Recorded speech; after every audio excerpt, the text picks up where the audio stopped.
पदार्थ विज्ञान पढ़ेंगे। पदार्थ विज्ञान का सेकंड चैप्टर दैट इज दर्शन निरूपण। दर्शन निरूपण मतलब इसको अगर अपन इंग्लिश टर्म में बोलते हैं तो इसको इंडियन फिलोसॉफी बोलते हैं। सबसे पहले अपन इसमें क्या क्या पढ़ेंगे तो इंट्रोडक्शन एक बार देख लेते हैं थोड़ा थोड़ा। दर्शन का परिचय देखेंगे, etymological derivation of the word darshan मतलब दर्शन की व्युत्पत्ति देखेंगे, लक्षण देखेंगे दर्शन का मतलब डेफिनेशन देखेंगे, संख्या देखेंगे कितनी होती है दर्शनों की संख्या, और कितने टाइप्स के दर्शन होते हैं, कौन कौन से दर्शन में कौन कौन से और दर्शन समाये हुए हैं। जैसे कि दर्शन दो प्रकार के होते हैं, आस्तिक दर्शन और नास्तिक दर्शन। सबसे पहले आपको क्या बोलना है, ऐसा नहीं बोलना दर्शन 6 प्रकार के होते हैं कि 9 प्रकार के होते हैं कि 3 प्रकार के, बिल्कुल नहीं। दर्शन 2 प्रकार के होते हैं, that is Astik Darshan and नास्तिक दर्शन। फिर आस्तिक दर्शन में अगर आपसे कोई पूछता है कि कितने होते हैं तो आपको बोलना है 6 दर्शन, दैट इज सांख्य दर्शन, वैशेषिक दर्शन, पूर्व मीमांसा, योग दर्शन, न्याय दर्शन, वेदांत दर्शन। फिर आता है नास्तिक दर्शन। नास्तिक दर्शन में भी 3 दर्शन पढ़ेंगे, चार्वाक दर्शन, बौद्ध दर्शन, जैन दर्शन। फिर लास्ट में पढ़ेंगे आयुर्वेद एक स्वतंत्र दर्शन। ये दर्शन topic exam point of view से बहुत ज़्यादा इंपॉर्टेंट है, not only for exam purpose but also for PG level questions और मेनी अदर क्वेश्चंस, मतलब बहुत इंपॉर्टेंट है। सबसे पहले अपन पढ़ते हैं दर्शन का परिचय, दैट इज इंट्रोडक्शन ऑफ दर्शन। तो इसमें मैं आपको एक इम्पॉर्टेंट बताऊंगी, ज़्यादा डिटेल में नहीं जाऊंगी क्योंकि ये इतना इंट्रोडक्शन इतना इम्पॉर्टेंट नहीं है। सबसे पहले बस मैं इसको नॉर्मली बता देती हूँ कि इसमें लिखा है कि भारतीय दर्शन का निर्माण आवश्यकतावश हुआ है। दर्शनों के निराकरण के लिए भारतीय दर्शन का, दुखों के निराकरण के लिए भारतीय दर्शन का उद्भव हुआ है। दुखों का निराकरण मतलब जो मनुष्य के जो भी दुख है उन सब का सॉल्यूशन करने के लिए दर्शन उत्पन्न हुए। फिर इधर आ जाएंगे फिलोसॉफी। फिलोसॉफी मेनली 2 वर्ड से बना हुआ है, फिलो दैट इज प्रेम, सोफिया मीन्स ज्ञान। तो इसका ज्ञान के लिए प्रेम, दैट इज ज्ञान के लिए प्रेम का क्या हो जाएगा, फिलोसॉफी का मीनिंग हो जाएगा। फिलोसॉफी दैट इज ज्ञान के लिए प्रेम। तो भारत में फिलोसॉफी को दर्शन कहा जाता है। तो अपन यहाँ पढ़ा ही था Indian philosophy, that is modern language में अगर अपन दर्शन निरूपण का अगर मॉडर्न मतलब इंग्लिश टर्म में देखते तो। फिर भारतीय दर्शनों को निम्न कालों में विभाजित किया गया है। कौन कौन से काल में, वैदिक काल, महाकाव्य काल, सूत्र काल, वर्तमान काल। ठीक है, ये इतना इम्पोर्टेंट नहीं है, हम आगे बढ़ते हैं। हम आते हैं दर्शन की व्युत्पत्ति, दैट इज मोस्ट इम्पॉर्टेंट। दर्शन के ऊपर कुछ भी आ जाए आपको व्युत्पत्ति आप लिख सकते हैं। 10 मार्क्स के क्वेश्चन में आपको सब कुछ लिखना है। तो दर्शन शब्द की व्युत्पत्ति, दर्शन शब्द दृश्य प्रेक्षणीय धातु में लिट प्रत्यय लगाने से बना हुआ है। हाँ, आप ये भी बोल सकते हो कि दृश्य धातु में ल्युट प्रत्यय लगाने से क्या होता है, दर्शन शब्द बना हुआ है। ठीक है, जिसका शाब्दिक अर्थ होता है जिसके द्वारा देखा जाए। आप इसको ऐसे याद रख सकते, दर्शन मतलब अपन नहीं कहते यार तुमने तो बहुत दिन में दर्शन दिया, मतलब बहुत दिन में दिखे, तो जिसके द्वारा देखा जाए उसको क्या बोलते हैं, दर्शन बोलते हैं। दर्शन का लक्षण, दर्शन का लक्षण क्या होता है, मतलब दर्शन की डेफिनेशन बोलेंगे तो ये बहुत इंपॉर्टेंट डेफिनेशन है। फर्स्ट वाली, दृश्यते यथार्थ तत्वम अनिनिति दर्शन।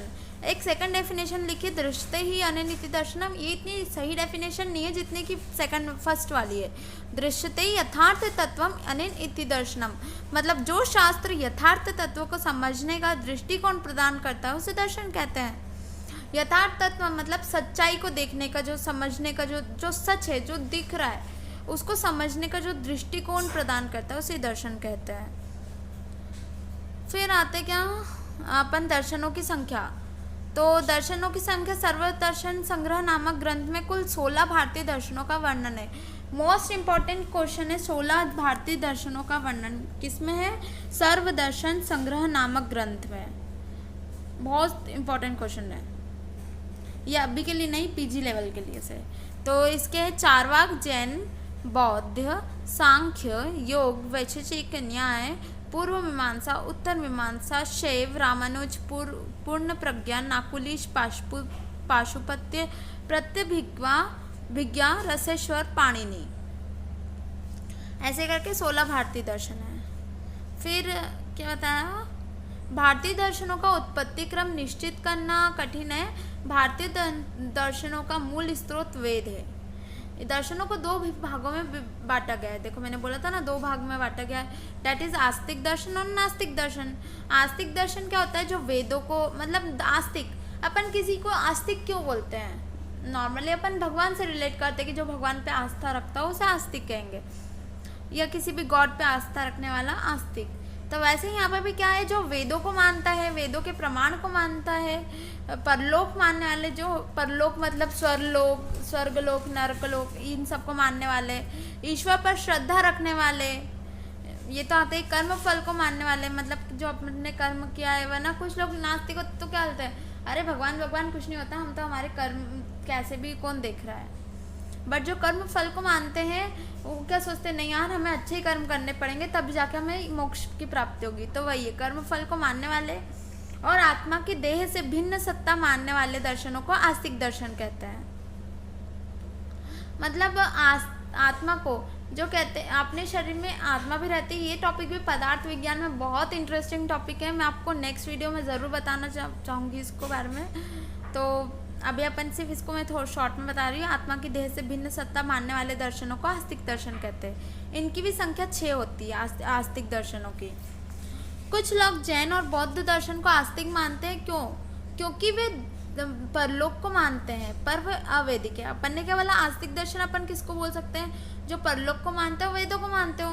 पर ये परलोक को तो मानते जैन और बौद्ध दर्शन, पर वेद को नहीं मानते। तो कुछ लोग परलोक मानने के आधार पर उनको आस्तिक दर्शन में गिन लेते हैं या काउंट कर लेते हैं, क्योंकि जैन और बौद्ध दर्शन को वेदों की प्रामाणिकता को नहीं मानते, जो वेदों के प्रूफ से उनको नहीं मानते जैन और बौद्ध दर्शन। चलिए, बट वो आता नास्तिक दर्शन में, बट कुछ लोग बोला है। सांख्य दर्शन, सांख्य दर्शन मतलब सांख्य फिलोसॉफी, तो वही है, दर्शन मीन्स फिलोसॉफी, इसलिए सांख्य फिलोसॉफी। इसके पर्याय क्या होते हैं, निरीश्वर दर्शन। मोस्ट इंपॉर्टेंट क्वेश्चन है, निरीश्वर दर्शन किसका पर्याय है, तो सांख्य दर्शन का, सईश्वरी योग दर्शन का। अभी अपन आके टेबल में जरूर पढ़ेंगे। इसके प्रवर्तक आचार्य कपिल मुनि है। परिचय, सबसे पहले है ना, आपको ये टेबल याद होना बहुत ज़रूरी है, बहुत बहुत बहुत मोस्ट इम्पॉर्टेंट टेबल है ये। तो थोड़ा अपन पहले टेबल को देख लेते हैं। सांख्य दर्शन, सांख्य दर्शन के जो प्रवर्तक आचार्य है वो है कपिल मुनि। फिर इनके प्रमुख सिद्धांत कौन कौन से, एक तो सत्कार्यवाद है और एक परिणामवाद है। फिर इनके प्रमाण, इन्होंने कौन कौन से प्रमाण माने हैं, तो प्रमाण इन्होंने माने प्रत्यक्ष प्रमाण, अनुमान प्रमाण और शब्द प्रमाण। पर्याय, पर्याय इसके निरीश्वर दर्शन है। याद रखना, दर्शन कार्य है ना, जो भी सांख्य दर्शन, योग दर्शन, इन्होंने प्रमाण शब्द का उपयोग किया है। पर यही अगर अपन चरक, सुश्रुत और वाग्भट देखते हैं तो इन्होंने इसमें परीक्षा शब्द का उपयोग किया है। तो याद रखना, इम्पोर्टेंट है। तो फिर योग दर्शन, योग दर्शन के प्रवर्तक आचार्य है पतंजलि। इनके प्रमाण होते हैं प्रत्यक्ष, अनुमान शब्द सेम प्रमाण होते हैं, और इनके भी पर्याय है सईश्वर और पातंजल दर्शन, इनके क्या है, पर्याय है। आप ऐसे भी याद रख सकते हैं, पतंजलि मतलब बाबा रामदेव क्या लाए थे, योग लाए थे, तो बाबा रामदेव का प्रोडक्ट क्या है, पतंजलि, तो पातंजल दर्शन, ऐसे याद कर सकते हैं। फिर वैशेषिक दर्शन, वैशेषिक दर्शन के जो प्रवर्तक आचार्य है वो कणाद मुनि हैं। इन्होंने प्रमुख सिद्धांत इनके कौन कौन से, एक तो असत्कार्यवाद है और एक पीलूपाकवाद है। मोस्ट इम्पॉर्टेंट है ये, सच में ये चैप्टर बहुत इंपॉर्टेंट है, मैं अगेन बोल रही हूँ। फिर इन्होंने कौन कौन से प्रमाण माने, प्रत्यक्ष और अनुमान, और इनके पर्याय है औलुक्य दर्शन। फिर न्याय दर्शन, न्याय दर्शन के जो प्रवर्तक आचार्य है वो गौतम है, और इनके प्रमुख सिद्धांत भी असत्कार्यवाद है और पीठरपाकवाद है।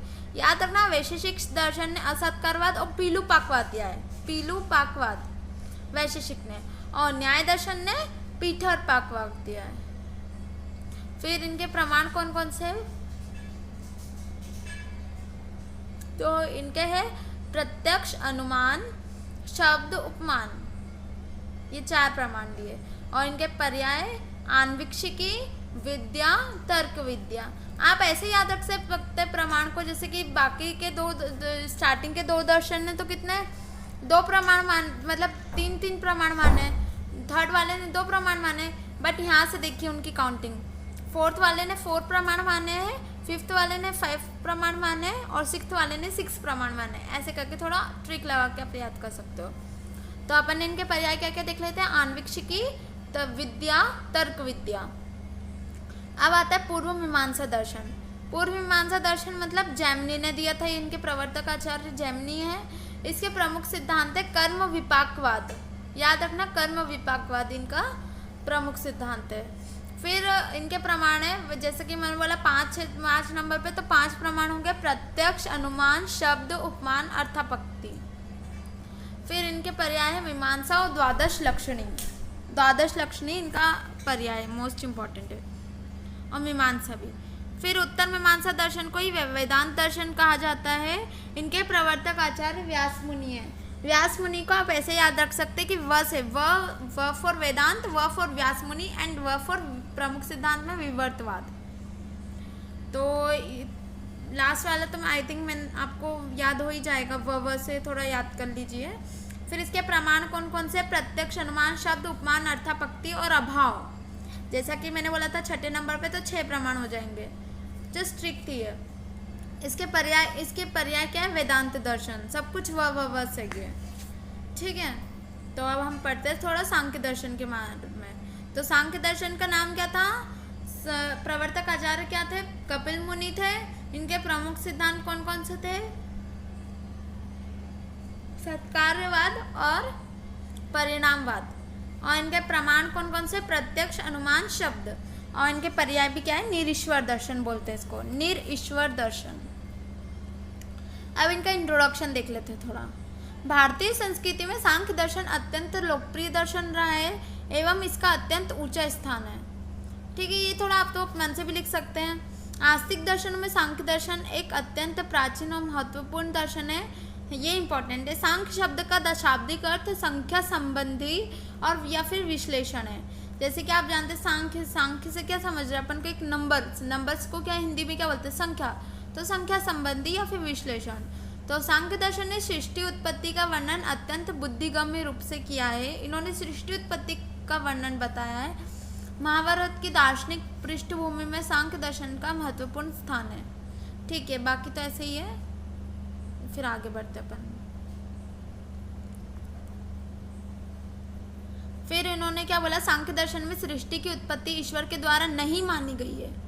ये मोस्ट इम्पॉर्टेंट टाइप पॉइंट है कि सांख्य दर्शन में सृष्टि की उत्पत्ति, जैसे कि बाकी सब बोलते कि ब्रह्मा जी ने करी तो इन्होंने करी तो इन्होंने करी, बस सांख्य दर्शन ने ऐसा नहीं बोला कि ईश्वर के द्वारा मानी गई है, बल्कि इसे एक विकासात्मक प्रक्रिया के रूप में समझा गया है। मतलब विकासात्मक मतलब डेवलपमेंट होता गया और सृष्टि बनती गई, इसलिए इसको निरीश्वर दर्शन बोलते, क्योंकि इन्होंने सृष्टि उत्पत्ति क्रम जो है वो ईश्वर के द्वारा नहीं बताया। फिर सृष्टि अनेक अवस्थाओं से गुजरकर अपने वर्तमान स्वरूप को प्राप्त हुई है। इसी कारण कपिल मुनि ने को कई विद्वान अनिश्वरवादी मानते हैं।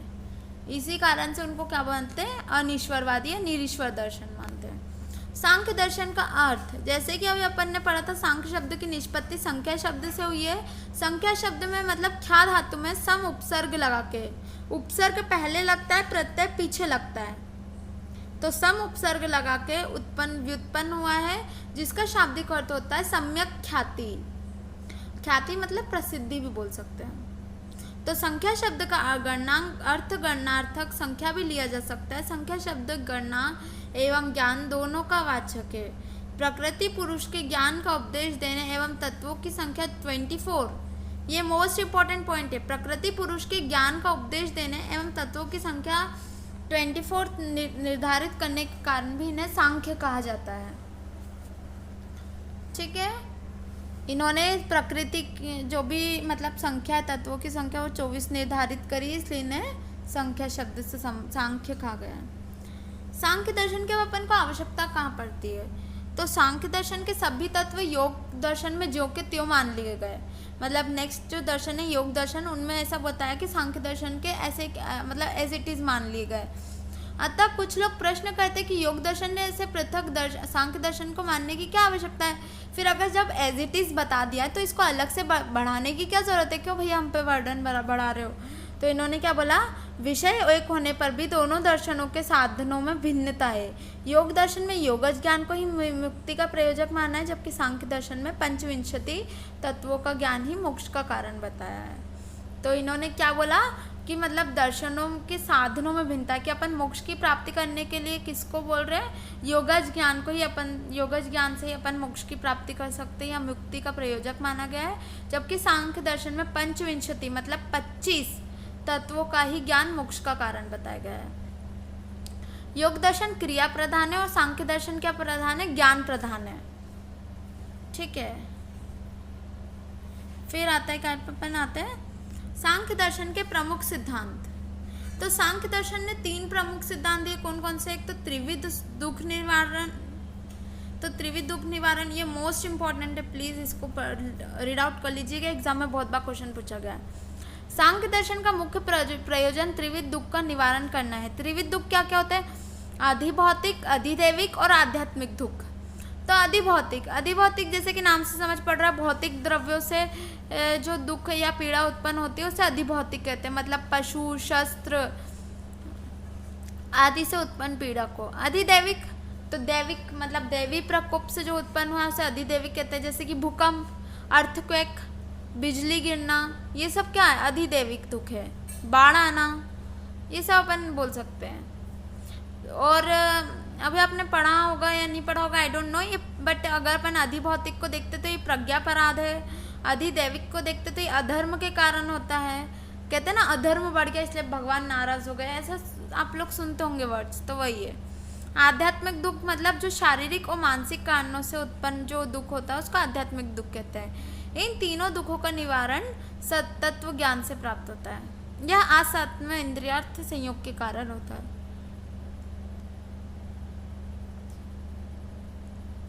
अब सृष्टि उत्पत्ति एवं तत्व विवेचन। तो जैसे कि अभी आपने देखा सांख्य दर्शन ने 25 तत्वों को माना है, कौन कौन से, पुरुष, प्रकृति, महत, अहंकार, पंच ज्ञानेन्द्रिया, मन, पंच ज्ञानेन्द्रिया, पंच कर्मेंद्रिया, पंच तन्मात्राएं और पंच महाभूत। तो पंच करके तो 20 तो यही होगा, बाकी पुरुष, प्रकृति, महत, अहंकार और मन याद रखना। इन्हें 4 भागों में विभक्त किया जा सकता है, केवल प्रकृति, केवल विकृति, प्रकृति और विकृति, न प्रकृति न विकृति। अब केवल प्रकृति क्या होती है, तो केवल प्रकृति मतलब जो होती है जो कारण होती है, वह किसी विकृति या कार्य नहीं होती, मतलब जो किसी से उत्पन्न नहीं होती, किसी को उत्पन्न करती है प्रकृति, जो कि उत्पन्न करती है, ना कि किसी से उत्पन्न होती है, जो दूसरों को उत्पन्न करती है वो प्रकृति होती है। अतः इसे मूल प्रकृति भी कहते हैं। सांख्य के तत्वों में प्रकृति को केवल प्रकृति की श्रेणी में रखा गया है, मतलब सिर्फ प्रकृति होनी चाहिए जो सिर्फ दूसरों को उत्पन्न कर रहे हैं, ना कि किसी खुद उत्पन्न हो। केवल विकृति जो केवल दूसरों से उत्पन्न होती है, मतलब केवल प्रकृति क्या होती है जो दूसरों को उत्पन्न करती है, ये क्या होती है, विकृति उत्पन्न होती है। तो वही है जैसे कि अपने शरीर में रोग वगैरह उत्पन्न होते हैं, तो ऐसे याद रख सकते हो, परंतु किसी अन्य तत्व को उत्पन्न नहीं करते हैं। फिर सांख्य तत्वों में पंच ज्ञानेन्द्रिय, पंच कर्मेंद्रिय, पंच महाभूत और मन, ये 16 तत्व केवल विकृति की श्रेणी में रखे जाते हैं, याद रखना। प्रकृति और विकृति वे तत्व हैं जो किसी को उत्पन्न करते हो, किसी से उत्पन्न भी होते हैं। सांख्य तत्व में वही केवल नाम से आपको समझ पड़ रहा है, अगर आपको प्रकृति विकृति समझ में आ गई तो फिर आपको आगे समझने में इतना डिफिकल्टी नहीं जाएगी। तो प्रकृति और विकृति, प्रकृति क्या होती है जो किसी को उत्पन्न करती है, विकृति क्या होती है जो किसी से उत्पन्न होती है। फिर सांख्य तत्वों में महत तत्व, अहंकार और पंच तन्मात्रा को ही प्रकृति और विकृति की श्रेणी में रखा जाता है। न प्रकृति न विकृति, जो ना तो किसी से उत्पन्न होती है न किसी को उत्पन्न करती है।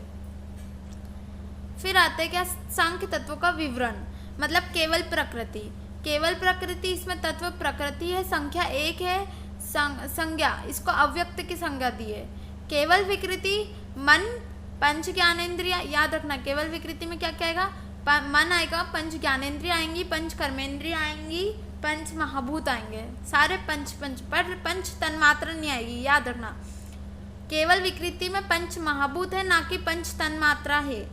इनकी संख्या 16 होती है और इनकी संज्ञा क्या होती है, अव्यक्त, वो व्यक्त होती है, सॉरी व्यक्त होती है, क्योंकि दिखती है ये, ऐसे करके याद कर लेना। प्रकृति और विकृति मतलब यही होती है महत, अहंकार और पंच तन्मात्रा। न प्रकृति न विकृति। पुरुष संख्या कितनी होती है? एक, और संज्ञा क्या होती है? ज्ञ। अन्य प्रकार से तत्वों का विवरण 3 रूप में किया गया है, व्यक्त, अव्यक्त और ज्ञ।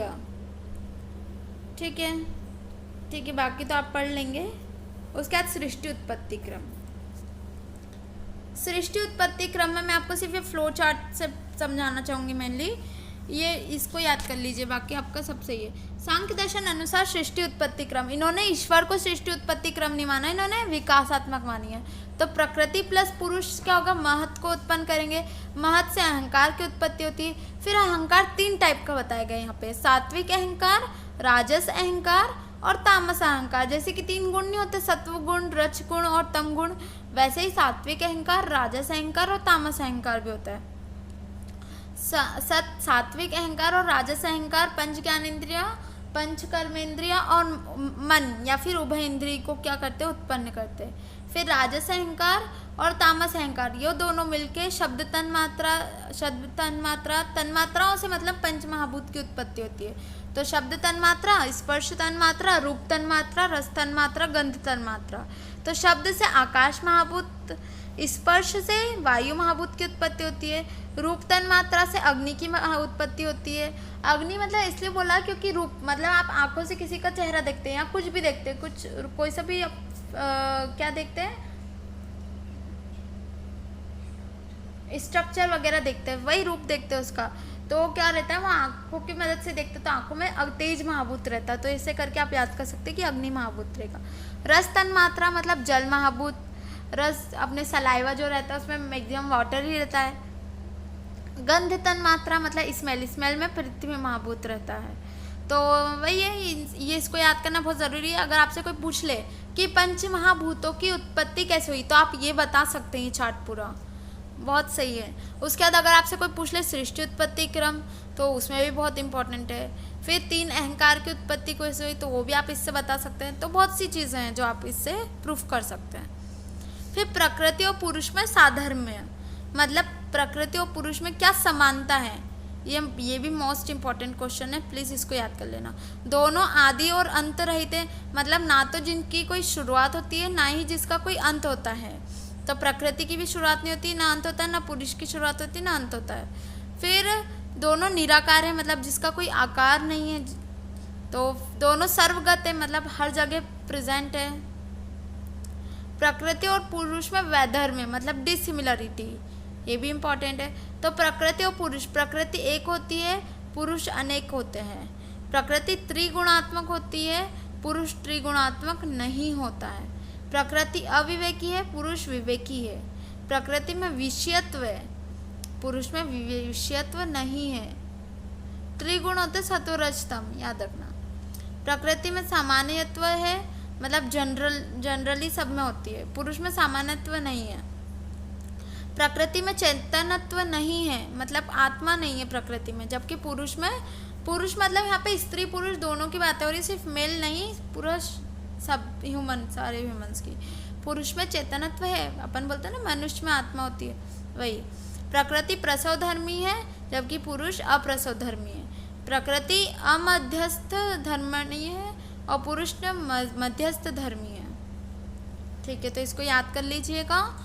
फिर हाँ, प्रमाण, जैसा कि मैंने आपको फ्लो चार्ट में वो टेबल में बता ही दिया था कि सांख्य दर्शन ने 3 प्रमाण मानने, कौन कौन से? प्रत्यक्ष, अनुमान और शब्द प्रमाण या आप्तवचन प्रमाण। अब इसमें जो इसका प्रमुख सिद्धांत आता है हम उस पर चलते हैं। सत्कार्यवाद, सत्कार्यवाद का ये श्लोक इम्पॉर्टेंट है, याद करना है, प्लीज़ इसको याद कर लेना, हर जगह काम आएगा आपको, पदार्थ में आगे भी काम आएगा ये। असत करनात, अगर आपको इसका ब्रेकडाउन चाहिए तो प्लीज़ आप मुझे कमेंट करके ज़रूर बताएं, मैं आपको इसका ब्रेकडाउन करके ये दूंगी, जिससे कि आपको इजीली याद करना में हेल्प होगी और मीनिंग समझने में भी हेल्प होगी। असत करनात उपादान ग्रहणात सर्व संभवाभात, सर्व संभव अभवात, अभवात है वहाँ पे, याद रखना। शक्तस्य शक्य करनात कारण भावाच सत्य कार्य। असत् करणात् उपादान ग्रहणात् सर्वसंभव अभावात् शक्तस्य शक्य करणात् कारण भावाच्च सत्कार्यम।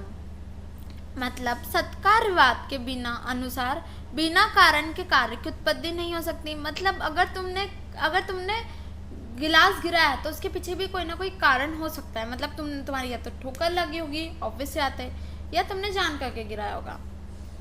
ऐसा मैं एग्जांपल दे रही हूँ। फिर कार्य अपने उत्पत्ति से पूर्व कारण के सुप्त रूप में विद्यमान रहता है। सुप्त रूप मतलब जैसे कि अगर लकड़ी की टेबल है कोई, तो वो लकड़ी कहाँ से आएगी? पेड़ से आएगी। तो पेड़ उसका क्या हो गया? कारण भी हुआ और सुप्त रूप भी है वो। मतलब पहले तो उसमें हिडन रूप में वो प्रेजेंट थी ना कि हाँ इसमें टेबल बनाने की भी प्रॉपर्टीज हैं। तो वही कारण से कार्य की उत्पत्ति का अर्थ है अव्यक्त से व्यक्त होना। सिंपल सी बात है, वो उसमें हिडन था, बाद में टेबल बनी तो इसमें पता चला अरे ये तो पेड़ में ये भी प्रॉपर्टी है कि वो टेबल बना सकता है। तो अव्यक्त से व्यक्त हो गया वो। फिर कार्य के नाश का अर्थ है व्यक्त से अव्यक्त होना। अब वही है, अगर टेबल तोड़ दी जाए तो क्या बनेगी? लकड़ियाँ वापस से बन जाएगी। तो वही व्यक्त से फिर से अव्यक्त हो गया। सत्कारवाद के अनुसार किसी व्यक्ति का नाश नहीं होता, केवल उसके स्वरूप का परिवर्तन होता है। सत्कारवाद में ऐसा बताया कि जैसे अगर टेबल टूटी भी है तो अपन ऐसा नहीं बोल सकते कि वो डिस्ट्रॉय हुई है, नहीं, वो सिर्फ पहले टेबुलर फॉर्म में थी, बट अब क्या हो गई? वो लकड़ी के फॉर्म में आ गई या वुड फॉर्म में आ गई। तो बस उसका परिवर्तन हुआ है, रूप परिवर्तन हुआ है, नथिंग एल्स। वो डिस्ट्रॉय नहीं हुई है। सत्कार्यवाद का विस्तृत विवेचन आगे कार्य कारण सिद्धांत में किया जाएगा। जैसे कि मैंने आपको बताया कि आगे आप पढ़ोगे तो अगर आप यहीं पे अच्छे से पढ़ लोगे तो आपको आगे इतनी प्रॉब्लम नहीं जाएगी। फिर त्रिगुण वर्णन मतलब वही जैसे कि सत्वरस्तम, जैसे कि प्रकृति को त्रिगुणात्मक माना है सांख्य दर्शन ने। ये त्रिगुण कौन कौन से होते हैं? सत्व, रज और तम। सत्व प्रीति को दर्शाता है, रज गुण अप्रीति को दर्शाता है और तम गुण किसको दर्शाता है? विषाद को। याद रखना, ये विषाद वर्ड बहुत इंपॉर्टेंट है। विषाद मतलब होता है भय, तो तम गुण विषाद को दर्शाता है, भय को दर्शाता है। यहाँ पर विष से रिलेट नहीं करेंगे, भय से करेंगे। तीनों गुण एक दूसरे का अभिभव करते हैं, मतलब एक दूसरे को दबाते हैं। कोई किसी पे डोमिनेंट रहता है, कोई किसी पे डोमिनेंट रहता है।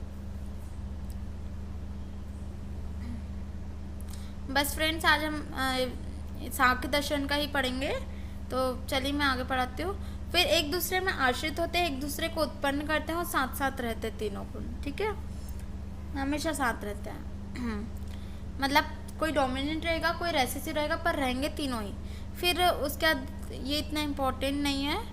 फिर आते हैं अपन षडंग बंध अंध पंगु न्याय पे। ये भी इम्पोर्टेंट है। जैसे कि इसमें एक एग्जाम्पल भी देंगे आपको, देखना मजा आएगी। सांख्य दर्शन ने आत्मा को निर्गुण माना है, मतलब उसमें कोई गुण नहीं रहता, आत्मा में कोई त्रिगुण विगुण नहीं रहते। अनेक माना है, यदि आत्मा एक होती है तो एक को वेदना होने पर दूसरे को भी वेदना होती है। अगर आत्मा सिर्फ एक होती तो सिंपल से आते, पेन कब होता है? जब शरीर में आत्मा होगी तभी पेन होगा। तो अगर आत्मा ही नहीं रहेगी तो इसलिए अनेक माना है, मतलब सबकी आत्माएं अलग अलग होती है। इसलिए अगर किसी एक आत्मा को पेन होता है तो ऐसा नहीं होता कि दूसरे आत्मा को भी वही पेन हो, नहीं, क्योंकि वो अलग अलग है। परंतु प्रकृति और पुरुष के संयोग से सृष्टि की उत्पत्ति होती है। जैसा कि मैंने आपको बताया, प्रकृति प्लस पुरुष, फिर महत, फिर अहंकार, फिर तीनों वही फ्लो चार्ट। तो यहीं पे वही बोला है, प्रकृति और पुरुष के संयोग से सृष्टि की उत्पत्ति होती है। सांख्य दर्शन ने प्रकृति को जड़ माना है। क्या माना है? मूल माना है, जड़ माना है। अतः वह स्वतंत्रतः सृष्टि का कारण नहीं हो सकती है। सिर्फ प्रकृति ही सृष्टि का कारण नहीं हो सकती, उसके कारण उससे पुरुष को भी मिलना पड़ेगा, तब जाके सृष्टि की उत्पत्ति होगी। तो सांख्य का पुरुष भी निर्गुण होने से सृष्टि का कारण नहीं हो सकता, और ना ही पुरुष भी सृष्टि का कारण नहीं हो सकता, सिर्फ पुरुष भी नहीं हो सकता। इसलिए दोनों को मिलना पड़ेगा, तभी जाके सृष्टि की उत्पत्ति हो सकती है। जिस प्रकार चुंबक के समक्ष जड़ लोहे में गति उत्पन्न करता है, मतलब अगर चुंबक अगर अपन मूव करेंगे तो सिंपल सी बात है, लोहे में भी कुछ ना कुछ हलचल होने लगेगी। तो वही बताया। उसी प्रकार पुरुष के साथ रहने से जड़ प्रकृति में चेतनता उत्पन्न होती है और वे दोनों मिलकर सृष्टि का निर्माण करते हैं। इस विषय को अंध पंगु न्याय से समझा जा सकता है। जैसे कि अंधा चलने में समर्थ होता है, परंतु दिखाई न देने से वह अपने गंतव्य तक नहीं जा सकता। मतलब जहाँ तक उसको पहुँचना है, जो गोल है उसका, वहाँ तक वो नहीं जा सकता। जैसे अगर कोई अंधा है, वो चल तो सकता है पर उसे रोड क्रॉस करना है, पर वो उसे दिख नहीं रहा, कोई गाड़ी आ गई तो फिर तो इसलिए वो रोड क्रॉस नहीं कर सकता, पर वो चल सकता है। फिर वैसे ही उसी तरह पंगु, पंगु मतलब लंगड़ा, लंगड़े को दिखाई तो दे सकता है परंतु वो चल नहीं सकता, तो इसलिए वह भी अपने गंतव्य तक नहीं जा सकता। मतलब लंगड़े को दिखाई तो दे रहा है पर वो अब लंगड़ा है तो चल नहीं सकता तो वो अपने गोल तक नहीं पहुंच सकता, वही रोड क्रॉस नहीं कर सकता। तो इसलिए अगर पंगु अपनी आंखों से अंधे को रास्ता बताए, मतलब अगर वो उसके कंधे पे बैठ जाए, पंगु किसके कंधे पे, अंधे के कंधे पे, तो पंगु क्या करेगा, उसको रास्ता बताते जाएगा, अंधा चलता जाएगा। तो इस तरह अंध पंगु या षडंग बंध न्याय आपको यहाँ पे समझ में आ गया होगा। इसी तरह प्रकृति और पुरुष भी साथ मिलकर सृष्टि की उत्पत्ति करे, ये उन्होंने एग्जाम्पल दिया था। और इसी तरह प्रकृति और पुरुष भी क्या करते हैं, साथ मिलकर सृष्टि की उत्पत्ति करती है। कोई एक के बिना किसी और की उत्पत्ति नहीं हो सकती, तो हमेशा दोनों रहेंगे तभी जाके वो होगा। प्रकृति उपभोग के लिए और पुरुष कैवल्य मतलब मोक्ष के लिए एक दूसरे से संयोग करते हैं। ठीक है, अब ये इंपॉर्टेंट है, सांख्य दर्शन और आयुर्वेद। एग्जाम में अगर सांख्य दर्शन आता है तो आपको ये पॉइंट तो जरूर ऐड करना ही है। सांख्य दर्शन और आयुर्वेद। सांख्य दर्शन और आयुर्वेद द्वारा वर्णित सृष्टि विकास क्रम में साम्यता प्रतीत होती है। साम्यता मतलब इक्वलिटी प्रतीत होती है। कैसे? सांख्य दर्शन और आयुर्वेद दोनों ने प्राण आदि 5 वायु का वर्णन किया है। मतलब प्राण, उदान, समान, व्यान और अपान, ये 5 वायु का दोनों ने वर्णन किया है। फिर सांख्य और आयुर्वेद दोनों ने त्रिगुण सिद्धांत माना है। मतलब आयुर्वेद में भी, अपने आयुर्वेद में भी सत्वरजतम है और सांख्य दर्शन ने भी सत्वरज त्रिगुणात्मक माने ही है। फिर उसका बाद सांख्य का सत्कार्यवाद, आयुर्वेद का कार्य कारण सिद्धांत के एक ही मत के प्रतीत हो सकते हैं। जैसा कि मैंने आपको बताया था, सत्कार्यवाद में क्या है, कार्य से कारण की उत्पत्ति, कारण से कार्य की उत्पत्ति। तो ये कार्य कारण अगर सत्कार्य नाम ना देके कार्य कारण सिद्धांत नाम दे दिया, वही है, सेम इक्वल ही है। प्रत्यक्ष के 8 बाधा कारणों का वर्णन सांख्य और आयुर्वेद दोनों ने किया है। ये आपको नेक्स्ट वीडियो में बताएंगे 8 बाधा कारण होते क्या हैं, बट दोनों ने किया है। उसके बाद आयुर्वेद द्वारा माने गए सभी प्रमाणों का अंतर्भाव मतलब सारांश, अंतर्भाव मतलब कॉन्क्लूजन मान सकते हो, सांख्य ने 3 ही प्रमाणों में कर दिया। जो भी मतलब आयुर्वेद के द्वारा जितने भी प्रमाण माने गए उन्होंने 3 ही प्रमाण में कर दिया। कौन कौन से में? प्रत्यक्ष, अनुमान और शब्द। फिर शब्दों का आप उपदेश भी बोल सकते हैं। त्रिविध दुखों का वर्णन सांख्य और आयुर्वेद दोनों शास्त्रों में किया गया है। वही है, त्रिविध दुख में मैंने जैसे कि आपको बताया था, असात्म, इंद्रियार्थ पराध, प्रज्ञापराध, प्रज्ञापराध, और ये सब इसके तीन आयुर्वेद में वर्णित है। और इसमें क्या है, अधिदैविक, अधिभौतिक और आध्यात्मिक। चलो ठीक है फ्रेंड्स, तो आज का वीडियो हम यहीं ख़त्म करते हैं। आई होप आपको बहुत अच्छे से समझ में आया होगा। तो प्लीज़ आप आयु मेडिकोलॉजी को सब्सक्राइब करना ना भूलें और वीडियो को लाइक, शेयर और सब्सक्राइब करना ना भूलें। Thank you so much, have a good day.